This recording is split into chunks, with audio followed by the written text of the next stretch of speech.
Hello friends and welcome to the exams made simple. अब जो content आप देखने वाले हैं ये हमारी रेगुलर क्लासेस के कंटेंट में है। इस वीडियो में हम सीखेंगे स्पीशीज़ डाइवर्सिटी क्या होती है और रिवेट पॉपर हाइपोथेसिस क्या होता है। तो चलिए शुरू करते हैं आज का video. Species diversity, so it is nothing but variability in species in a region. Variability in species within a geographical region. ठीक है,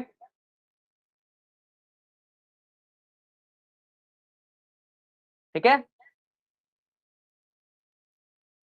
मतलब कितने अलग अलग तरीके के स्पीशीज एक रीजन में है। अच्छा आप बताओ, अगर एक रीजन है जहां पे 10 types of species are there एंड एक रीजन है जहां पे 50 types of species are there, कहां आपको लगता है कि सर्वाइवल बेटर होगा? Which one do you think will survive in a much better way? The one which is having 50 different species. क्यों?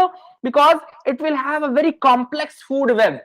Even if you remove one or two species, it will not impact it much. आप सोचो ना, आपके पास इतने सारे species हैं, इतने सारे कॉम्बिनेशंस परमुटेशंस होंगे फूड वेब के, कि अगर आपने एक दो स्पीशीज को वहां से रिमूव भी कर दिया तो it will not impact that much. But अगर मान लो कहीं पे केवल दो स्पीशीज हैं, one is the predator another one is the prey, अगर एक स्पीशीज चली गई तो दोनों ही नहीं चली जाएंगी। If I remove one, it will lead to the removal of both. आप प्रेडेटर को हटा दोगे तो प्रे कितने बढ़ जाएंगे कि खाना नहीं बचेगा, सब मर जाएंगे। और अगर आपने प्रे हटा दिया तो खाना बचेगा, प्रेडेटर मर जाएंगे। तो in both the cases if you remove one, तो देखो जहां पे कम स्पीशीज है, आपके नंबर ऑफ स्पीशीज कम है, वहां पे आपका सर्वाइवल भी कम है। जहां पे नंबर ऑफ स्पीशीज ज्यादा है वहां पे सर्वाइवल ज्यादा है। नाउ जस्ट टर्म आपको देना है, मैं आपको देना चाहता हूं ताकि आप लोग का नॉलेज और रहे तेज। The rivet popper hypothesis. Does anyone know about this rivet popper hypothesis? What is the rivet popper hypothesis? देखो, we have discussed this concept, but मैंने आपको टर्म नहीं बताया था, एग्जैक्ट टर्म जो ये यूज होता है। देखो, ये जो हाइपोथेसिस है इसको सजेस्ट किया था पॉल एलरिच ने।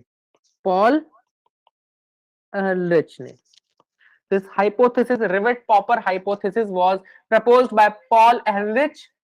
अब देखो, सिंपल सा कंसेप्ट है जो मैंने ऑलरेडी बताया था। मैंने आपको बताया था कि एक ऐसा रीजन जहां पे स्पीशीज रिचनेस ज्यादा है वो ज्यादा स्टेबल होगा।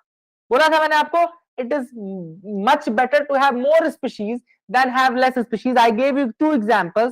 I gave example of ecosystem A and ecosystem B, where I said there are 50 different species here, 50 different types of species, and one is having 2 or 3 types of species. Which one do you think is more stable? The more stable will be A. Why? Because here the food chains will be more complex, the food web will be more complex. बहुत सारे permutation combinations होंगे food web के, इसलिए even if we remove one or two species, it won't impact it much. अगर हम एक दो species हटा भी देंगे तो it won't be impacting it much.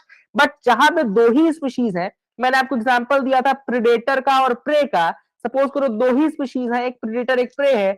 If I remove the predator, prey बहुत ज्यादा बढ़ जाएंगे और अल्टीमेटली फूड में कंपटीशन होगा, सारा खाना खा जाएंगे और वो खत्म हो जाएंगे। If I remove the prey, everything will be destroyed, क्योंकि खाना ही नहीं बचेगा प्रेडेटर के लिए, तो दे विल बी डिस्ट्रॉयड। तो जब स्पीशीज कम है, स्टेबिलिटी कम है, जब स्पीशीज ज्यादा है, स्टेबिलिटी ज्यादा है। This was the Rivet-Popper hypothesis given by Paul Ehrlich. लिख लेना, this hypothesis suggests, write down, this hypothesis suggests that species richness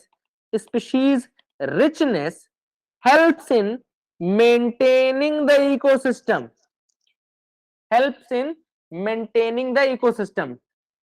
so I hope you got clarity regarding this rivet popper hypothesis. आपको समझ में आ गया होगा कि species का ज़्यादा होना क्यों ज़रूरी है, स्पीशीज़ की वैरायटी का ज़्यादा होना क्यों ज़रूरी है। अगर आपको वीडियो पसंद आया हो फ्रेंड्स तो do like it and do share it. आप लोग के लाइक्स और शेयर से ही हमारा जो कहना चाहिए मोटिवेशन है और ज़्यादा बढ़ता है। तो please keep liking us, keep sharing us. Till then, thank you and have a nice day.